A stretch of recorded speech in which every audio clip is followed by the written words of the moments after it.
আসসালামু আলাইকুম সুপ্রিয় শিক্ষার্থীবৃন্দ, আমি শাকিল আহমদ তোমাদের সবাইকে স্বাগত জানাই SATB23 এর আজকের ক্লাসে। আজকে আমি আলোচনা করব সিগার মৌলিক বিষয়গুলো নিয়ে। সিগা সিগা এর পরিচিতি। সিগা শব্দটি একবচন, বহুবচনে সিয়াগুন, অর্থ, রূপ, আকৃতি। সরফ শাস্ত্রের পরিভাষায় শব্দের বিভিন্ন প্রকার রূপান্তরের রূপকে সিগা বলে। উদাহরণের মাধ্যমে আমরা সিগার সংজ্ঞাটি পরিষ্কারভাবে বোঝার চেষ্টা করি। উদাহরণগুলো লক্ষ্য করো। ফাআলা, ফাআলু, ফাআলাত, ফাআলনা। উদাহরণগুলো লক্ষ্য করলে বোঝা যায় প্রতিটি শব্দ ভিন্ন ভিন্ন ধরনের। তন্মধ্যে প্রথম শব্দ ফাআলা এর মধ্যে ৩টি অক্ষর রয়েছে, ফা, আইন, লাম। দ্বিতীয় শব্দে ওয়াও আলিফ বৃদ্ধি করে ফাআলু করা হয়েছে। তৃতীয় শব্দে তা বৃদ্ধি করা হয়েছে। চতুর্থ শব্দে নুন বৃদ্ধি করা হয়েছে।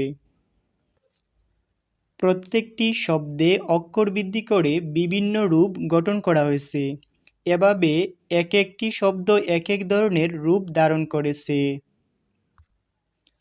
সুতরাং শব্দের এ ধরনের এক একটি রূপান্তরকে এক একটি সিগা বলা হয়। আশা করি সিগার সংজ্ঞাটা তোমরা ভালোভাবে বুঝতে পারছো। এখন আমরা পড়ব সিগার সংখ্যা। সিগার সংখ্যা। পুরুষ লিঙ্গ ও বচনের বিবেচনায় সিগার সংখ্যা মোট 18টি। গাইবের 6টি, হাদিরের 6টি ও মুতাকাল্লিমের 6টি সিগা, যার প্রসিদ্ধ রূপ 14টি। নিয়ম অনুযায়ী সিগা 18টি। সরফ শাস্ত্রবিদগণ একে 14টি রূপে ব্যবহার করে থাকেন। এখানে উল্লেখ যে মুতাকাল্লিমের 6টি সিগার বেলায় মাত্র 2টি সিগা ব্যবহার হয়। গাইব, হাদির, মুতাকাল্লিম এই তিনটি দুই প্রকারে বিভক্ত, যথা মুজাক্কার তথা পুংলিঙ্গ।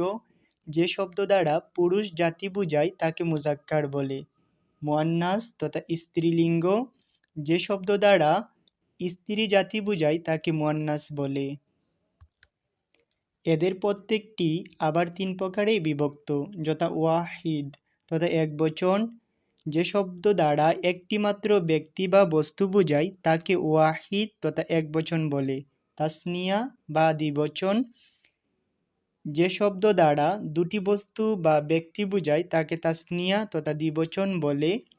জামাআ তথা বহুবচন। যে শব্দ দ্বারা দুইয়ের অধিক ব্যক্তি বা বস্তু বোঝায় তাকে জামা বা বহুবচন বলে। আজকের ক্লাস এই পর্যন্ত। আগামী ক্লাসে ফেলে মাদি ও মুদারিয়ের সিগা বের করার নিয়ম নিয়ে আলোচনা করব ইনশাআল্লাহ।